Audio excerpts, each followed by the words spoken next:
Good evening, guys. I have 3 subjects tonight. The first is action as a tonic. The second is patience as a healer. And lastly, I have a food for thought for you, but we'll get to that last. Now, when I say action as a tonic, what is this and why is it important? Well, it's when you reach those moments in your life when you find yourself stagnant and you don't know what exactly you did to get there, but you know it was you, and you start getting mad at yourself, frustrated with yourself. Well, action as a tonic is something I found in my life to be very helpful when it comes to cleaning up your life, cleaning up your energy, freeing it up.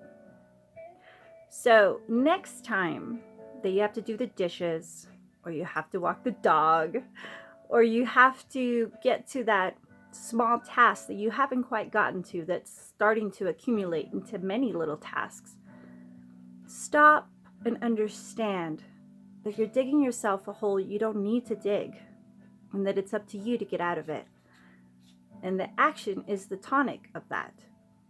No matter how small the task or how exciting the task, because a lot of the times we actually sabotage things that would bring joy into our life by simply delaying them to the point that it loses the momentum that is required in order to have it flourish.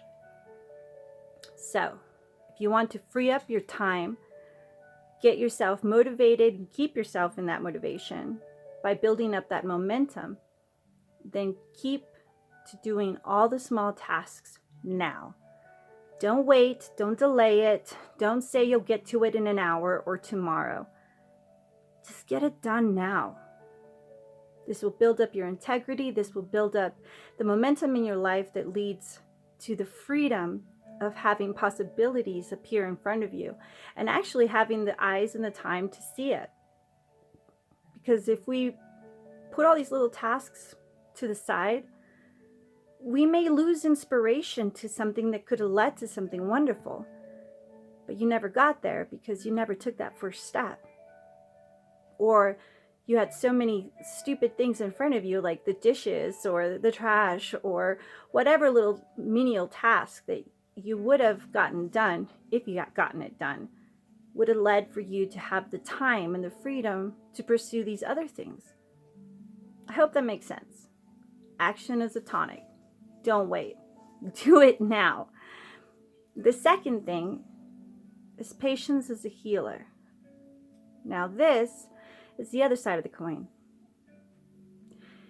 If you get triggered, and by triggered I mean find yourself in circumstances or in a situation when all of a sudden all your energy and your emotions are revved up in this moment, in this circumstance, you might completely lead yourself astray. Or better put, place yourself in drama that was unneeded, that will just suck up your energy and create problems for yourself. So next time that you're triggered, find yourself in a conversation that you'll all of a sudden have all this self-righteousness over. And who knows, I'm not saying it's wrong or right. You may not know unless you pause. In order to hold your integrity, and in order to keep yourself on the greatest path for all, when you find yourself in situations where there's a lot of emotion, consciously walk away, have a chat with yourself, and say, hey, you know what? I'm going to pause, put good intention into this situation, and let it go. Let it fade out for the minimal 24 hours. For best results, wait 2 days, if possible 3. And in that time frame, several things will happen. First of all, you'll calm down. Second of all, you won't be face front in the moment of it. You'll start to have an overview of the whole situation and perhaps see yourself in a different way, or the other people, if other people are involved, in a more non-judgmental, and more open way. So go ahead and give yourself those 2-3 days, 24 hours minimum, to put positive intention into whatever the situation is, and then let it fade out. Don't think about it. Don't discuss it. Don't give it any more energy. Now, within the 24-hour period, you'll find that apart from detaching yourself from it enough to not be emotional anymore, you'll also be able to see if it's worth your energy. If it's really something you need to be putting your energy into. And you'll be able to make a very clear decision where before you wouldn't be able to be clear-minded enough to really make a smart choice. This will save you lots of drama.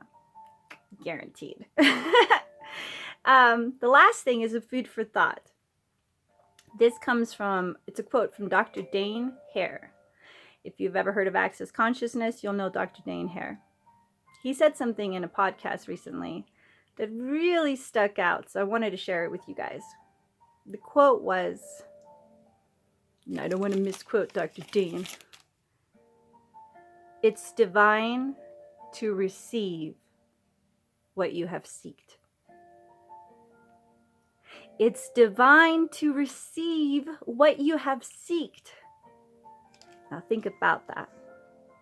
Now for those of us that fall under the archetype of a seeker, we have often used this as a way to motivate ourselves, to expand our world, to break paradigms, and to really open ourselves up for all these new possibilities that you never would have even contemplated if you hadn't started on your journey of seeking. The thing is, have you ever actually allowed it to be received, all that you seeked? Or could it be possible that once in a while you didn't receive what you seeked because you rather have remained the seeker? Ooh! Just some food for thought. All right. I love you guys. Till next time, namaste.